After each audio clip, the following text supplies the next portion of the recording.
맞벌이 부부들을 위한 초등 돌봄의 필요성이 높아지면서 학교 밖 돌봄 교실도 하나둘 늘어나고 있습니다. 하지만 지역사회와의 갈등으로 제대로 뿌리내리지 못하는 곳도 있는데요. 방과 후 협동조합, 지역사회에 정착할 수 있는 방법은 무엇인지 살펴봅니다.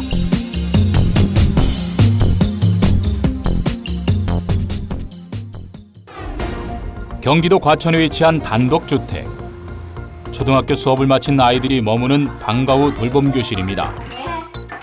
부모들이 출자를 해서 운영하는 협동조합 형식의 돌봄시설로 이곳에서 지내는 아이들만 68명인데요. 선생님의 지도 아래 아이들은 이곳에서 자유롭게 시간을 보내며 부모님을 기다립니다. 저희 아이들은 좀 학원을 좀 덜 가고 마을에서 아이들끼리 좀 모여서 우리 부모님들이 어렸을 때 이렇게 마을에서 아이들이 큰 틀에서는 부모님들이 동네 어른들 큰 틀 안에서 마을 이곳저곳을 돌아다니면서 이렇게 육아를 했다고 돌봄이 되는 것처럼 그런 공간을 좀 만들어주고 싶은 거예요. 최근 다른 지역으로 이사를 가려 했지만 지금은 어디에도 갈 수 없는 처지가 됐습니다. 지금 인테리어 공사를 하겠다고 했는데 그래서 저희가 정말로 염치 없지만 인테리어 공사를 좀 하면서 공사에 방해 안 되게끔 아이들하고 같이 지낼 수 있도록 조금만이라도 해달라 이렇게 지금 그렇게 어렵게 좀 배려를 받은 상태거든요. 근데 이것이 사실 며칠이 될지 얼마나 더 버틸 수 있을지 그것은 아직 좀 정확히는 모르겠습니다.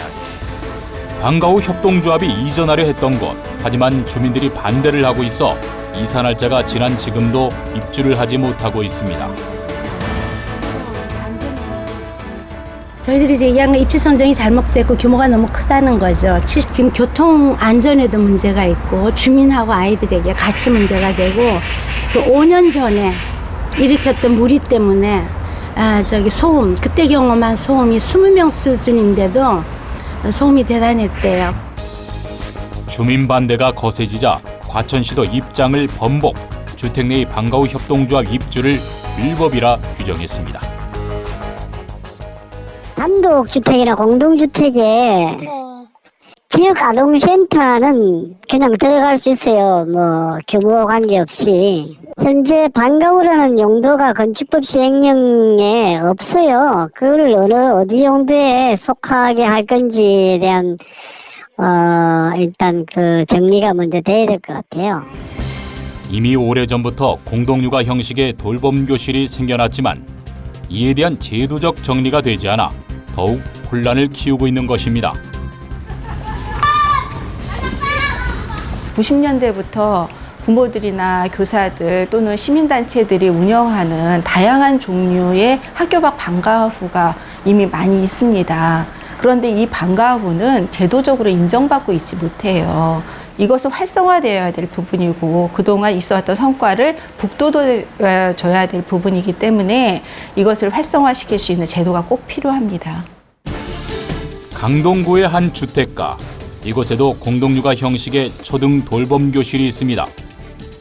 2001년부터 이곳에서 뿌리내린 협동조합은 아이들로 인해 발생할지 모르는 민원에 대해 지역 주민들을 배려하려 노력하고 있습니다.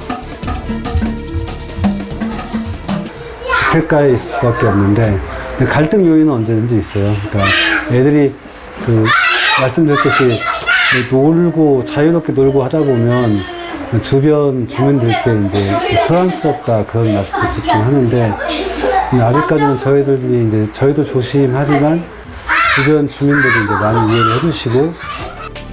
방과 후 교실 아이들이 미술관을 찾았습니다. 학교에만 머물러야 하는 학교 돌봄 교실의 한계를 넘어서 아이들을 다양한 경험 속에 성장하게 하는데요. 저희는 생활교육이라고 생각합니다. 학교를 마치고 집에 돌아갈 때까지 그런 생활을 중심으로 해서 아이들의 관계를 맺어가기 때문에 훨씬 더 저희 정서에 맞고 그런 교육을 방향으로 지금 저희가 생활을 하고 있고요. 아이들에게 다양한 교육의 기회를 열어주는 방과 후 협동조합. 초등 돌봄에 대한 이러한 시도들이 활성화될 수 있도록 제도적 보완이 필요해 보입니다.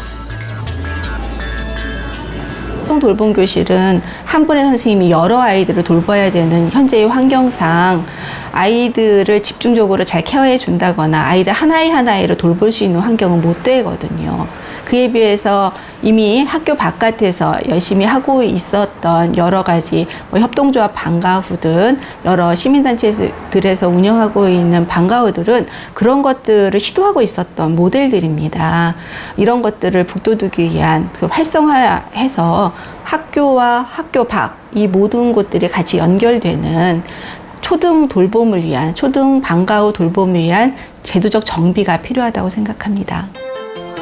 학교 돌봄 교실의 대안으로 시도되고 있는 방과후 협동조합. 이러한 대안 교육이 보다 더 활성화될 수 있도록 이들에 대한 인식 개선과 제도적 정비가 하루빨리 이뤄져야 할 것입니다.